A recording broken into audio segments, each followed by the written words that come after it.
Petco, one of the many companies that is reporting right now, and the company reported revenue growth of 27%, comparable sales up 28%, and we saw net income for the company of 18 cents per share, as you see, or 17 cents a share, excuse me. So it looks like coming in ahead of estimates. We want to talk to Ron Coughlin now. He is the Petco CEO. Ron, thank you so much for being here.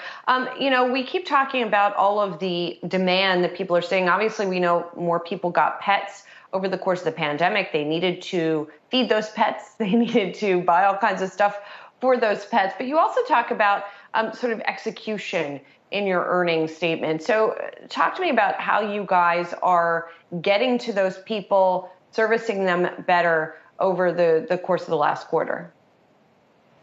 Yeah, great to be here, Julie. Thanks for having me. If you look at the new pets, there's 11 million new pets in 2020, and the prediction is for continued heightened new pet adoptions in 2021. Category growth projection of 9% for 2021, which continues to get increased. In terms of Petco, we picked up 1.2 million new customers in Q1 on the back of 1 million in each of Q4 and Q3. So that's a lot of momentum, and the customers are spending more, and our retention is higher.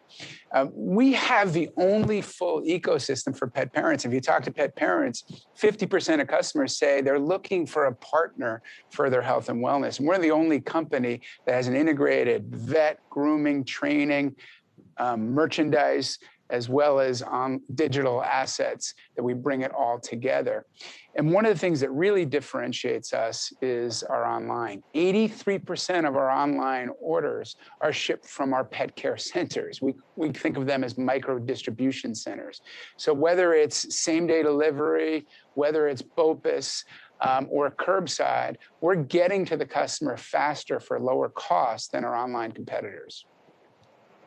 Ron, it's Miles here. Thanks for joining. I'm curious if how challenges have been for you guys trying to keep up with demand. I mean, I'll take an anecdotal example. My parents got a puppy and they couldn't find a vet for her. It took like 4 times to actually find a vet. They couldn't find a groomer for her. Everything was booked up. Have you guys faced those kinds of challenges and not being able to service your pet parents given the demand that they've shown for a lot of what you guys are able to offer, kind of in that full service vein? Yeah, great question. Nobody expected 11 million new pets in 2020 and that continuing through 21 at the heightened pace.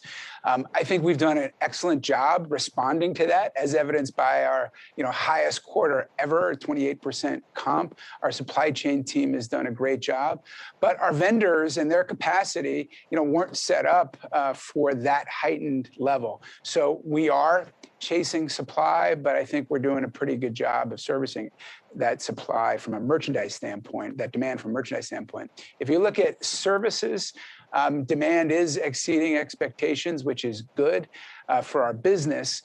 We are increasing capacity. Our training business had its strongest quarter last quarter, and we're building grooming capacity to meet this demand. One of the things that we offer that the majority of groomers do not have is online booking and in-app booking of your service appointments. So whether you want to book a groom, whether you want to book a train, or even a veterinary appointment, you can do it via the Petco app, which is great for the customer.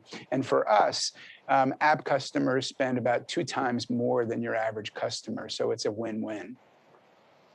Ron, since the last time we spoke to, we have started to see reports of folks that adopted pets during the pandemic now starting to take them to shelters because the pandemic is over. I suppose they don't think they need companionship anymore.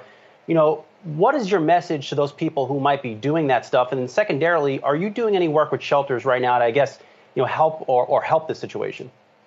Yeah, we were alarmed when we heard that contention, and it's actually misinformation. Relinquishments are down 25% in the beginning of the year. Our Petco Love Foundation works with over 4,000 rescues and shelters around the country, and it's a third party that says they're down 25%. Anybody who's doing that is doing a compare versus a shelter that was closed. So you might have some of these situations where a shelter or a rescue was closed last year in the heat of COVID, and now they're open. happen. But in general, relinquishments are down, and the folks who run these shelters and rescues say that they don't expect it to increase, which is just fantastic. But we're not resting on that. We launched a program to bring pets to work, where we're encouraging other companies to allow pets to come to the office. We're showing them the best practices from our pet-friendly office, as well as tools and products to make it happen. And so we want more offices like ours, where my guy Yummy comes to work with me every day, and people call him the chief dog officer around the Petco office. Yummy. That is fantastic, Ron. Well, my dog is here with me every day at my home office, but we'll see if I'm allowed to bring Sparky with me when we get back to the studio. We could help Yahoo out on that. Well, thank you. And it's good to know that that is not accurate about the adoptions and the relinquishments. Very reassuring. Ron Coughlin is the CEO of Petco. Thanks, Ron. Be well. Appreciate your time.